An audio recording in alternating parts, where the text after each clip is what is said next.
Good morning. Welcome to our virtual Nuns on the Bus. Something different for 2020. So many things have changed. And what we know is that our bus couldn't be an actual bus traveling the country in these COVID-19 times. But we couldn't stay silent and we couldn't stay home.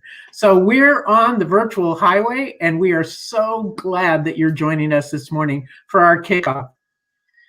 But I also have to notice that we gather in the context of a few key pieces. One is we learned this morning that this is the 5th anniversary of when Pope Francis spoke at the White House.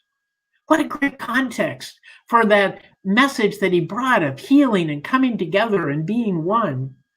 But we also gather with a deep sense of mourning for the 200,000 who have died from COVID-19 virus this year, with a keen awareness of the grieving for the death of Justice Ruth Bader Ginsburg, who so cared about the realities of women, especially those at the economic margins of our society.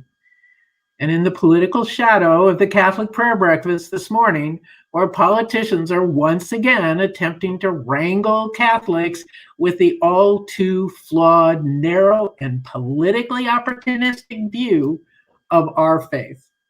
It's in this context that we launch our Nuns on the Bus, to promote the stark reality that who we elect matters. And it matters like never before in my lifetime. This year, through our Nuns on the Bus tour, while we do it virtually, without a bus, we will have over 50 Catholic sisters join us at various times along the road. We will be doing a variety of different types of programs, 16 states, more than 60 events, but all of it is about how we need to be multi-issue voters in our complex reality. I'll say a bit more about this later on in our program this morning. But now it's really my great honor to welcome to our opening rally Speaker Nancy Pelosi, who has been a leader for women, for our country, who has spoken of her faith and of the consequences of her faith that leads her to be a multi-issue voter, to know about values, about truth, and about how important it is that, as Pope Francis says, good Catholics meddle in politics, and his prayer that our politicians might care for not only their own interests, but she models how we care for the interests of those who are at the margins of our society. And so I am just so overjoyed. Speaker Pelosi, welcome to our launch of Nuns on the Bus. We are so grateful that you're able to join us for a moment here. Thank you. Well, good morning, Sister Simone. It is an honor to be with you, as always. Any day I start with Sister Simone is a welcome day, and I know one that will be inspired with values and a plan. She always has a vision and a plan. I started the day yesterday with Sister Simone, where she had presided over 20,000 flags being planted on the mall right in front of the Washington, well, for an expanse of time before the Washington Monument. And each one of those flags representing 10 lives, 200,000 lives died. People have died from it. And close to 7 million people now infected, perhaps with a pre-existing medical condition.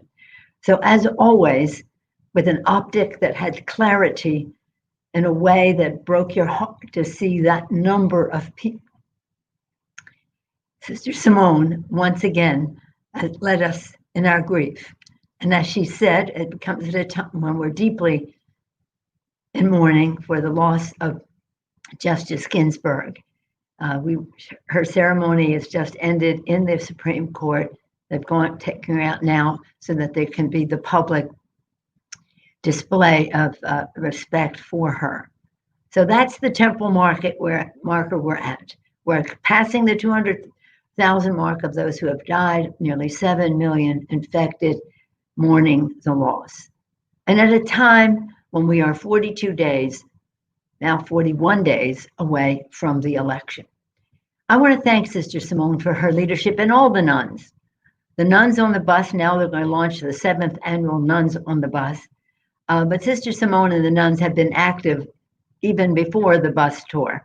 I've always said, thank God for the nuns. Without the nuns, we would never have passed the Affordable Care Act. Without the nuns, we would never have saved the Affordable Care Act. And as I say that, I say because in our own Catholic faith, where we are taught the Gospel of Matthew, when I was hungry, when I was naked, when I was homeless, when I was sick, when I needed comfort, when I was in prison, sometimes that is forgotten by some in our faith, but never forgotten by Sister Simone. So it is my honor to be here with Sister Simone Campbell, with Mary Kay Henry of SEIU, with Pastor Willie Barber, and with Dr. Otis Moss of Trinity United Church, the Reverend Doctor, and Amy Jo Hutchinson, our future, and then Senator Cory Booker, who shares our values in all of this. Let me just say a tribute to the nuns on the bus because the nature of the trips they have taken. Our budget should be a statement of our national values. What is important to us as a nation should be reflected in our budget. That has not always been the case with some of the budgets that the other side has put forth. And Sister Simone and Nuns on the Bus have made that clear, whether they're dealing with the tax bill or whatever it is, to make sure we stick to our values. When we talk about immigration, that's who we are as a people, a nation of immigrants, unless you're born a Native American, which is a blessing for you, those of us who love you, and for our country. But by and large, we're a nation of immigrants, and Nuns on the Bus has always advocated for reforms that protect families. And again, right now, our very democracy is threatened by those who would undermine the right to vote.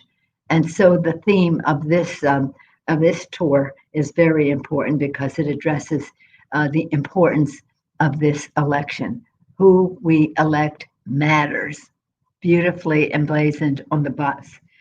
So on behalf of our colleagues, yes, today His Holiness 5 years ago spoke at the White House. The next day, that would be tomorrow, 5 years, he spoke at the Capitol and he reminded us to be better instruments of God's peace as we protect God's creation, this planet, and so many other things. He also basically in his visit prayed that God would give those who have a responsibility to meet the needs of people to take that responsibility. Not all of us, not all of our elected officials have, but let us continue to pray that America's heart, I know, is full of love. The bus tour will be welcomed wherever it goes. I'm so glad nuns will be welcoming you. Nuns played a big role in many of our lives. And I join you in expressing dismay that National Catholic Prayer Breakfast would be honoring someone who doesn't, what would Christ do? We always say that. There's a big difference in between what Christ would do and what they're honoring this morning. But with all of that, I bring greetings of all of their many friends in the Congress, both sides of the aisle, both sides of the Capitol, and Cory Booker will bring that from his side of the Capitol as well. But understand your power for us. A vision, a plan, always an inspiration, relentless, persistent, dissatisfied until you get the job done. Thank God you are a blessing to all of us, Sister Simone, and us are all of the nuns on the bus. And I look forward to hearing your further inspirational remarks and those of our guests on this important morning as we launch the 7th, now tradition, Nuns on the Bus tour. Thank you. Thank you so much, Speaker Pelosi. You honor us with your presence and your words. But especially, I want you to know how you honor us with your leadership. And it is a two-way street. We can do our work because you do yours so well. So thank you. Thank you. Thank you for the deal you got last night. Let's make it happen. Let's do something real for our American people that I know you're working so hard on. So we're in this together. We won't leave you alone. Thank you. All right. Now I'm so excited to introduce you to a woman I met because I got to testify testify in Congress in front of the House Oversight Committee, subcommittee. And Amy Jo Hutchinson is this amazing dynamo of a woman from West Virginia. She's an organizer. She's a troublemaker. She's a storyteller, and she knows what's at stake in this election.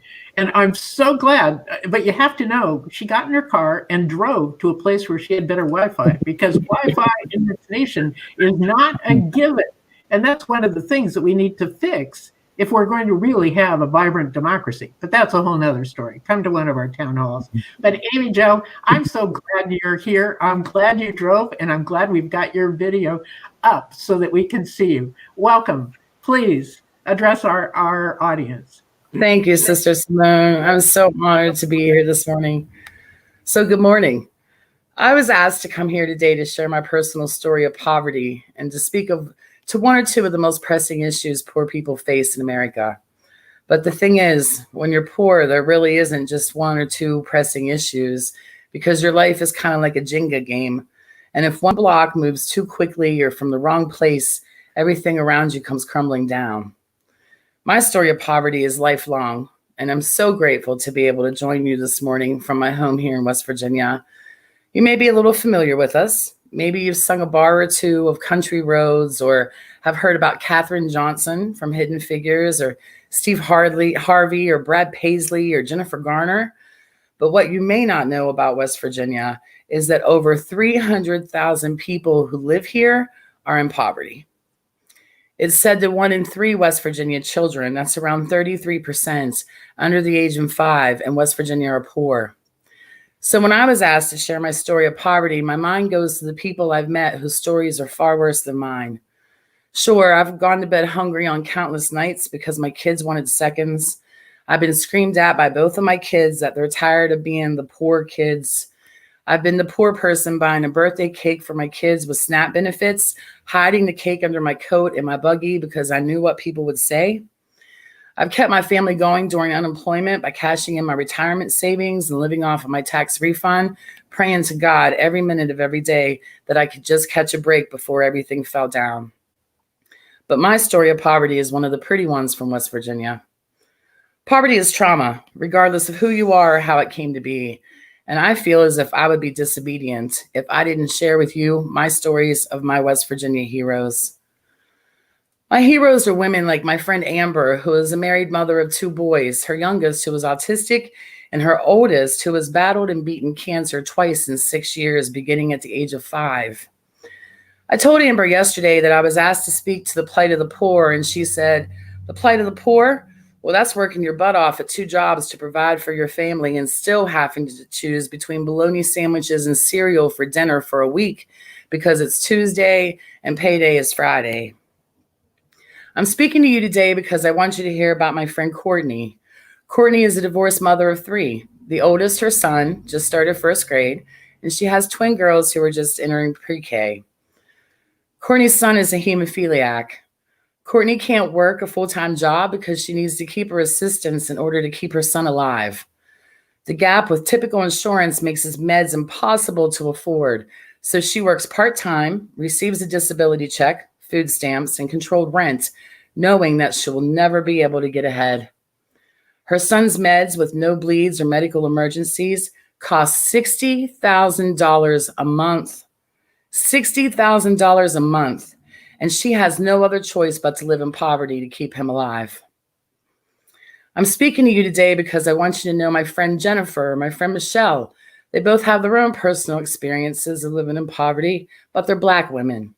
And even though you might hear what they're saying, they could easily be dismissed because of the color of their skin, proving that we are still governed by a system of white supremacy, and we refuse to see the dire and deadly effects that poverty has on communities of color.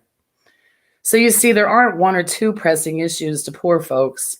One sudden or unexpected move in any direction, and we're desperately fighting for our lives, whether that's battling food insecurity, ridiculously unaffordable healthcare, or systemic racism.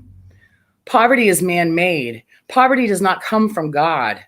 It is designed and perpetuated by those who craft hurtful policies and those who don't know how to fix the problem because they've never had the problem. I believe that we should be electing people who realize they have a responsibility to each and every one of us, the greater good. People who will listen and see past their privilege.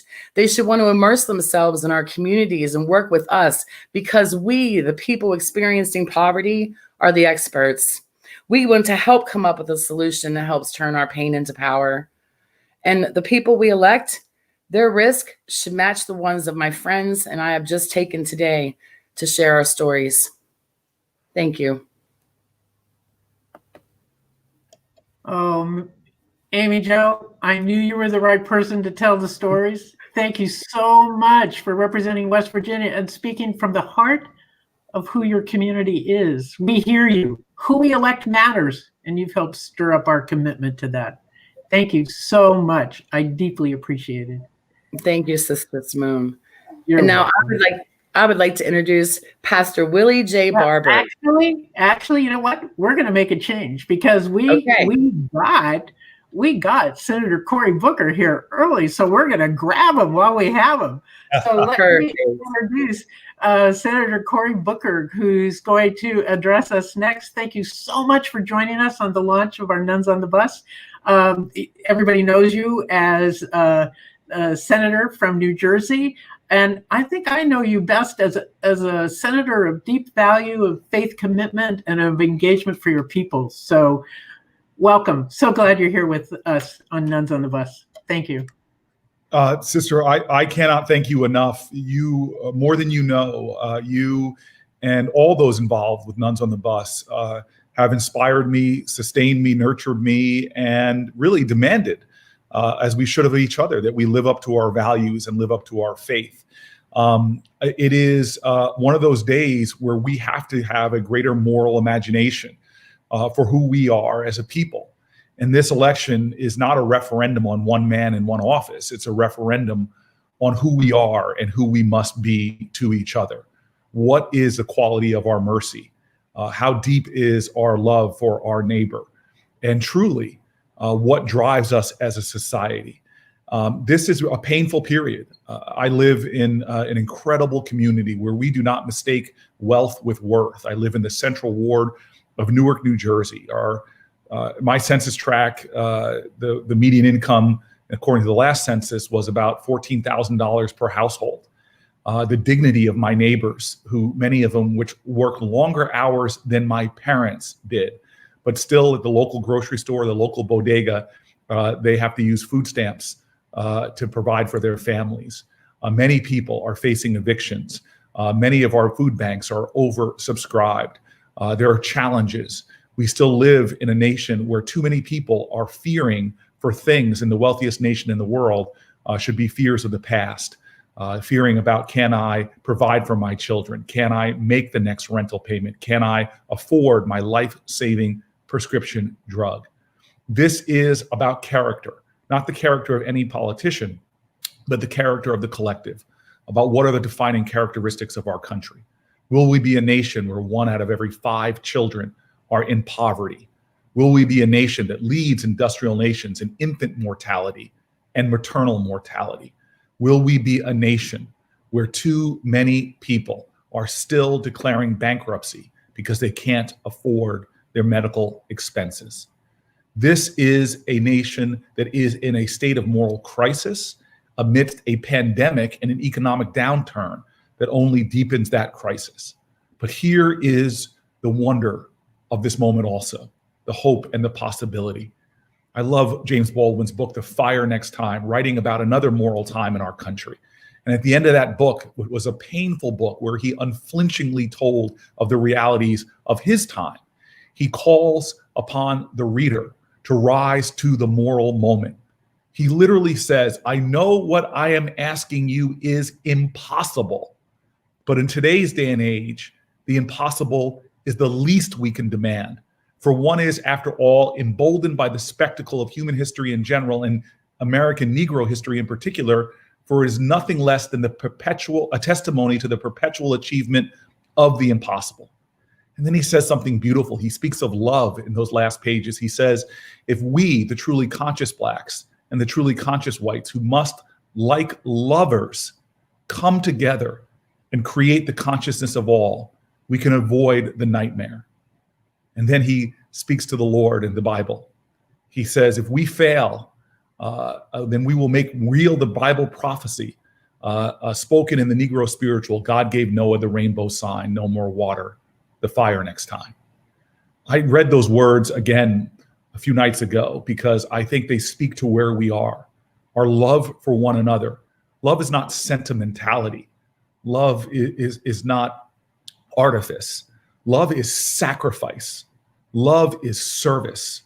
Love is being there for those who are in crisis and those who are struggling. Love does not stand on the sidelines. Love gets into the work. Love is not about bystanders. It's about upstanders.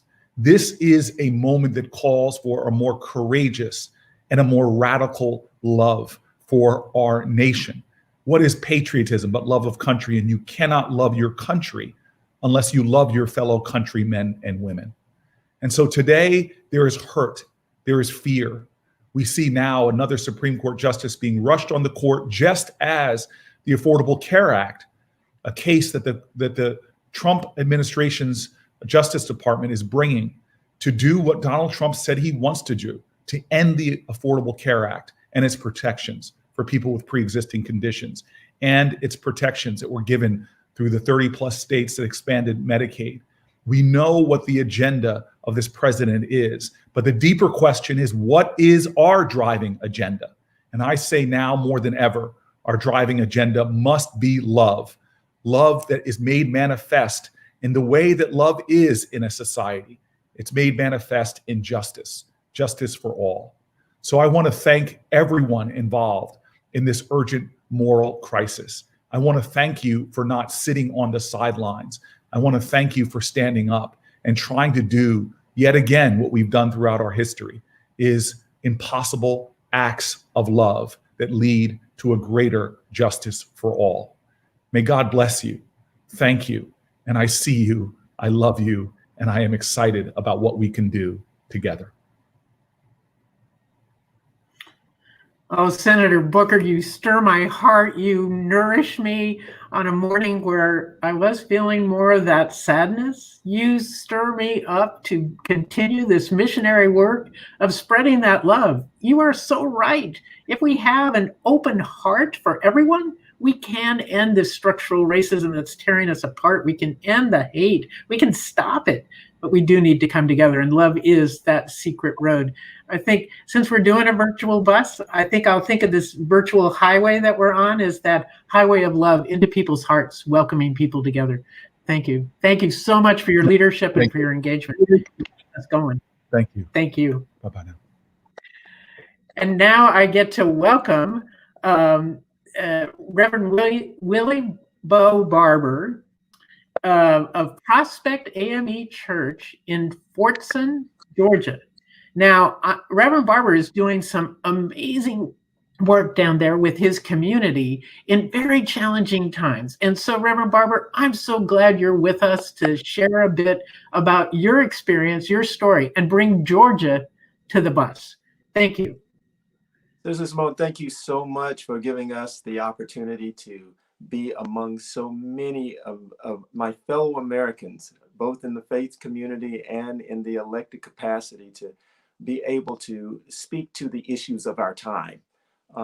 First of all, let me say that without the leadership of Bishop Reginald T. Jackson in the 6th Episcopal District here in Georgia of the AME Church, none of our efforts would be possible. He has given us a platform to be able to reach out into our various communities and truly make a difference. And he has challenged us. He gave me the opportunity to be his liaison this year. And one of our great projects has been the 2020 census. But in that process, we discovered very quickly that it would be a tough lift in rural and suburban Georgia. Why is that?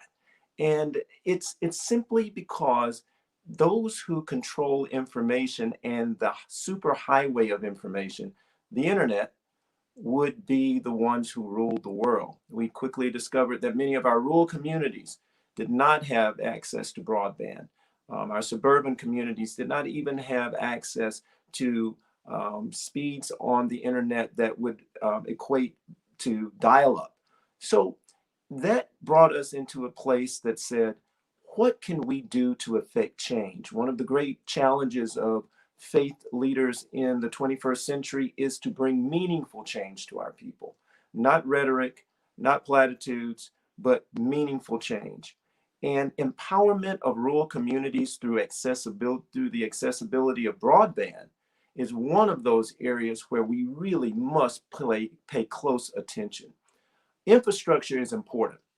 And as I listen to elected officials day after day talk about the needs of America, everyone needs to understand, if we do not have access to our own information, information that we can look at, information that we can use to determine how we will shape policy and how we will think, then we have a major, major problem. We are at the mercy of those that control a narrative that may not be true. So in rural Georgia, specifically, there are many challenges that face communities of color, communities that are marginalized. And one of those is to have not only the ability to say that the internet and broadband is available, but have access to it. We must challenge our elected officials to earmark funds and funding specifically for infrastructure, for broadband access. Why is it so important? Because in rural communities, there are very few hospitals. In rural communities, the school systems are not always equipped with the tools to be able to educate our children. In rural communities, we find that there is a barrier between information that is true and information that is simply a part of a, how can I say, structured and staged narrative. In the area of healthcare, if we're going to have healthcare virtually for the citizens of this country, broadband is an absolute necessity. And now that we find ourselves in the midst of a global pandemic, where children cannot go to school, where they cannot sit in traditional classrooms, we know that we must have broadband in order for them to even enjoy the very basic components of learning.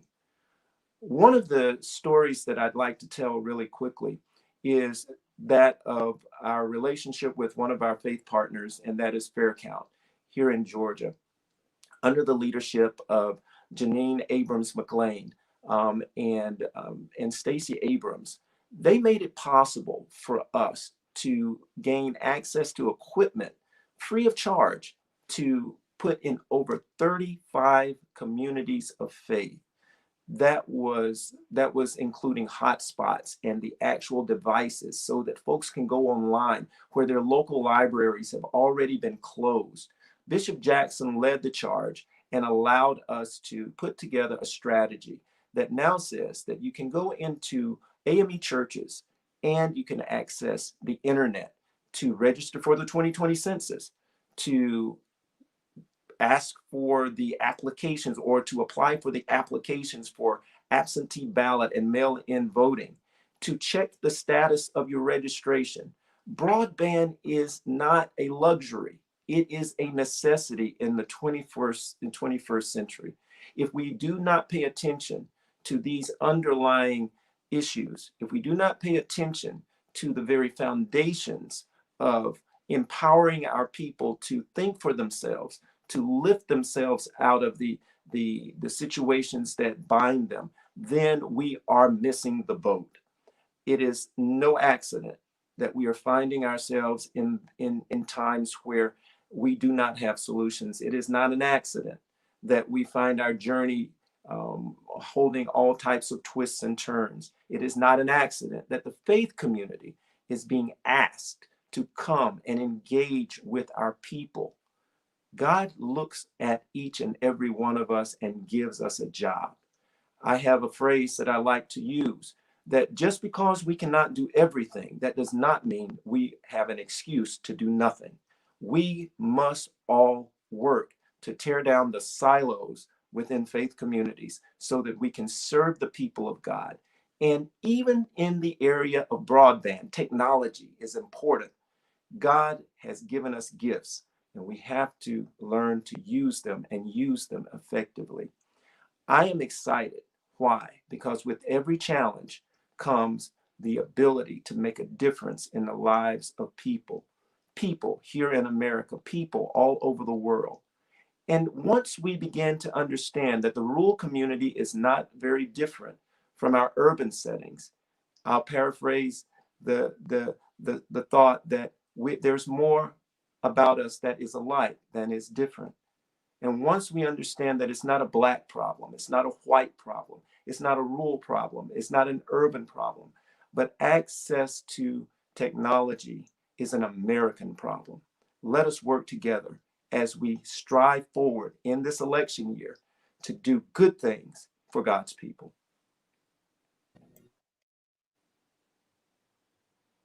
Oh, Reverend Barber, that is so true. We all have to do our part, don't we?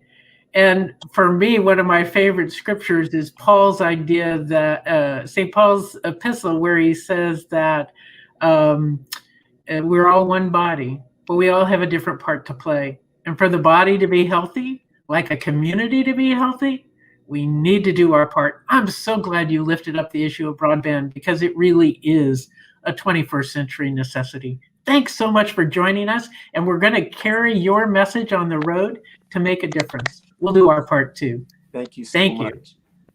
And now I'm really oh, you're welcome. You're welcome. I'm really excited to welcome International President of the Service Employees Union International, Mary Kay Henry. Welcome to our launch of the Nuns on the Bus. We're so glad I'm you're with us. delighted to be joining you. I love that I'm stepping up on the virtual bus, Sister Simone, and driving on that virtual highway of love that Senator Booker coined for us. Thank you so much. The 2 million members of SEIU and the millions more fighting for 15 and a union and for personal protective equipment as we do the essential work all across this country are proud to stand with you to demand dignity and justice for all working people in every community in this nation.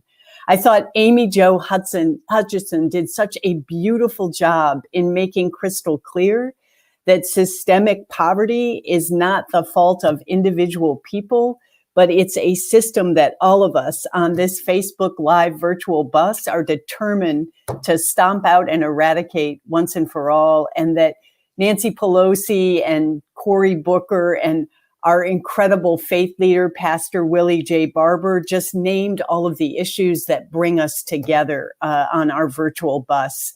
And for me, Sister Simone, I think you know my Catholic faith drives my fight for justice each and every day. And I learned as a child from my church, from my parents, and from school that no matter what we look like, where we come from, or who we love, we all deserve the same things. We want our work to be rewarded and treated with respect, with a fair wage that allows us to provide for our families, put food on the table, and live a good life. We want to be able to go to the doctor when we're sick and take a day off to get well and spend precious time with our loved ones. In order to make that vision a reality, we have to come together and elect a new president. The Catholic teachings call on us to be multi-issue voters. Pope Francis, as you said at the beginning of the bus tour 5 years ago today, asked us to bring sacred issues into the voting booth, including rejecting racism and committing ourselves to eliminating structural racism and fighting for justice for the elderly, for immigrants, and people who've been driven into poverty by wealthy corporate elites. We stand with Pope Francis when he says, human beings and nature must not be at the service of money. Let us say no to an economy of exclusion and inequality where money rules rather than service. That economy kills. That economy excludes. That economy destroys Mother Earth. I take those words of Pope Francis as fuel of my fire, that we're going to claw through every obstacle in our way to voting this year, because we all know that the current president is on the wrong side of each of these issues. And essential workers all across the service and care sectors are on the front lines of multiple crises: the public health pandemic, the economic crisis, the climate crisis of fires in the West and floods and hurricanes all across the South, and racial injustice that has been woven into the very fiber of this country since our founding. And all of these essential workers have suffered greatly under this president. 200,000 Americans have died from COVID-19. Tens of millions of people have lost their jobs, and with it, their healthcare coverage. And corporations and Republicans in Congress are treating essential workers as sacrificial. And essential workers are risking their lives every day without adequate personal protective equipment, paid sick leave, or hazard pay. We have to tackle this crisis with a true transformation that matches the depth of the problem. Working people and our families are mobilizing like never before. This summer, a coalition of labor, racial justice, climate justice, faith groups came together and went on strike for Black lives. Now workers are demanding respect us, protect us, pay us at the voting booth. We know our vote is the next step in our powerful demand for bold change. These social justice issues have inspired so many Catholics in recent years that I've stood shoulder to shoulder with Catholic leaders who came to the support of SEIU members fighting for dignity and respect. I'm proud to stand with you again and with all faith leaders on this incredible virtual bus tour today. It gives me hope to see so many women leaders in this movement: Black, white, Latino, Asian, immigrant, and native born. Together, we will build a better future from this crisis, a future where people of every race, ethnicity, gender have an equal chance to thrive. Thank you so much, Sister Simone, for your leadership, for creating the virtual bus tour. I was proud to join you when the first bus tour kicked off, and I'm grateful to be with you on this virtual highway of love.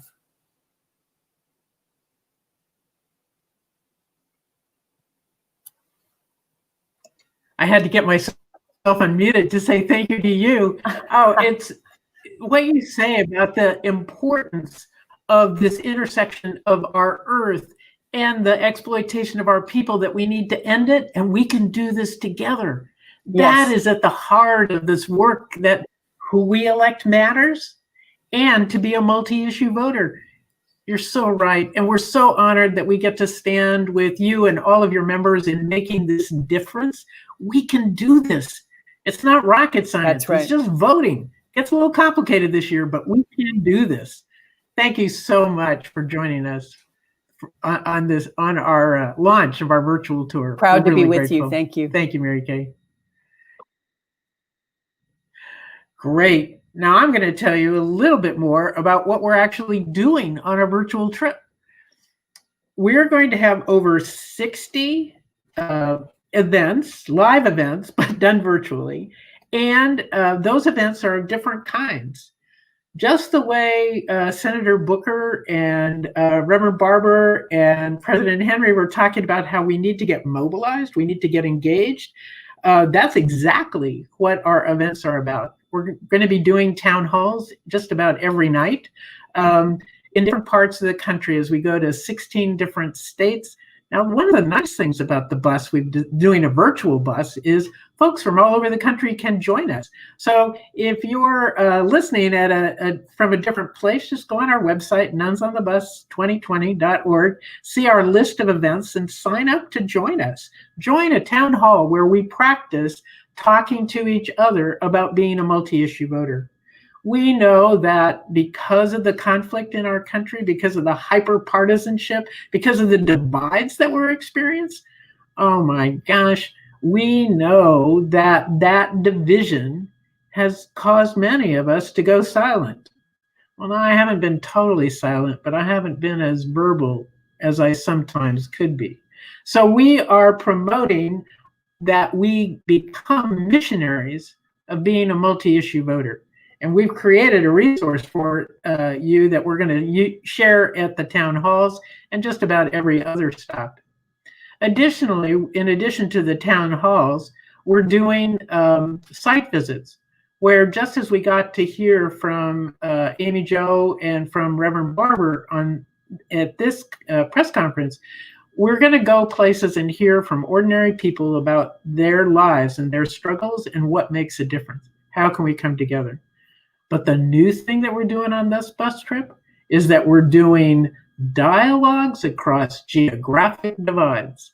Because last year, when Network did a series of rural roundtables, we found that there's a huge divide between the urban and the rural reality.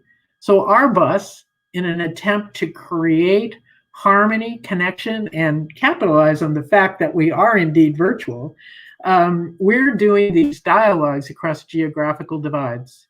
And so within a given state, we're going to bring together some city folk, some rural folk, and talk about the differences and similarities of working together to make sure that we are bridging divides.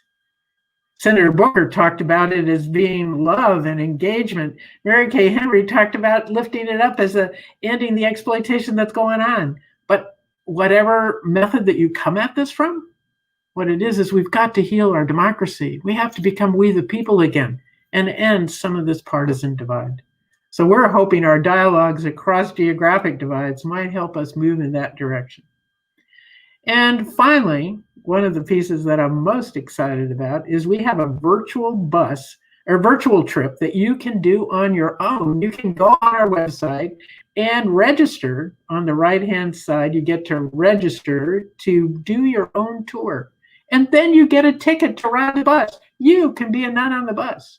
And as you go to our, you can see it up on the screen now, as you go to the various dots on the map, those are stops on the map where you can listen to Catholic sisters talk about why they're nuns on the bus and why they're multi-issue voters. You can go to other site visits, both the ones we're doing live, but also other site visits that we've done in the past. You can go to learn about the demographics of the state. You can learn about the different voting regulations. We've got a myriad of things up there. And if you register and make 30 stops on your trip, plot it out, make your 30 stops, gradually with each stop, your bus on your ticket gets filled in with a bit more color and a bit more color and a bit more color until after 30 stops, your bus is fully filled in and you are a nun on the bus with your bus complete, and you win a prize. The prize is in our merch store. So it's not a big prize, but it's a nice prize. So I encourage you, be a nun on the bus. All of us can create a society where we can make a difference. That's the gift of being virtual in this moment, is that we don't have to limit it by just however many can fit in the physical bus. But the other piece that I know, which goes with what Senator Booker and Amy Jo and Reverend Barber and Mary Kay Henry and Speaker Pelosi were saying, is that when your heart is broken open, when the doors of the bus are open, there's room for everybody. We need everyone in this election cycle. For too long, Catholics have been pigeonholed as if they only cared about one issue, and that was a political manipulation used by a certain political party to try to leverage power. Now, I don't blame a political party for trying to leverage power, but I do blame us Catholics. I blame me for being silent in the face of this. And what I realized was that was a sin on my part, to cower, to hide. And so, realizing my sin, I'm trying to atone for the past. So I'm speaking out as a Catholic, as a multi-issue voter, knowing that Pope Francis has made it abundantly clear it is important to care for the unborn. The unborn is who we have a duty to care for, but it's access to health care, it's care for the mother, it's making sure that a pregnant woman has the capacity to keep a roof over her head and to care for children. That's how we care for the unborn. It really is the mandate. But additionally, equally sacred, Pope Francis says, is to care for all of those marginalized, to end structural racism, to welcome everyone into our society, making sure that we create this imperfect but more perfect union. That is what we're about, is to ensure that we are multi-issue voters and we will no longer silently be controlled by political opportunism. It's time to end that. We're serious. Our faith matters. So we're speaking up. We're acting together. We're going to become missionaries for the common good. So join us on the bus. Do it virtually, do the live events, but come, be a part of us, because it's only in community that we can be this one body that makes a difference.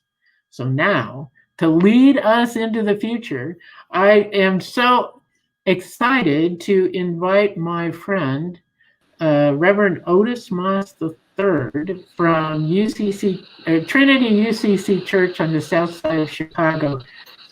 Reverend Moss is he's a theologian. He's a great preacher. He's creative. And some of the things that I love most about him is his poetry and his capacity to take secular culture and see the deeper stories, the deeper truths, the deeper values in it, and to help his congregants, his young people, create amazing media opportunities. So just go look up UCC Trinity in Chicago, and you'll see all kinds of great things that his folks have created. But Reverend Moss, could you please bless our trip, bless our bus, send us out so that we can embody this love? Absolutely, Sister Simone. First of all, it is a delight and an honor to join you on this digital bus trip across the nation, and we honor you and your team for the incredible work that they do. Your light and your spirit is a blessing to all you encounter. So I thank you on behalf of the community here, the South Side of Chicago, for the great work that you are doing.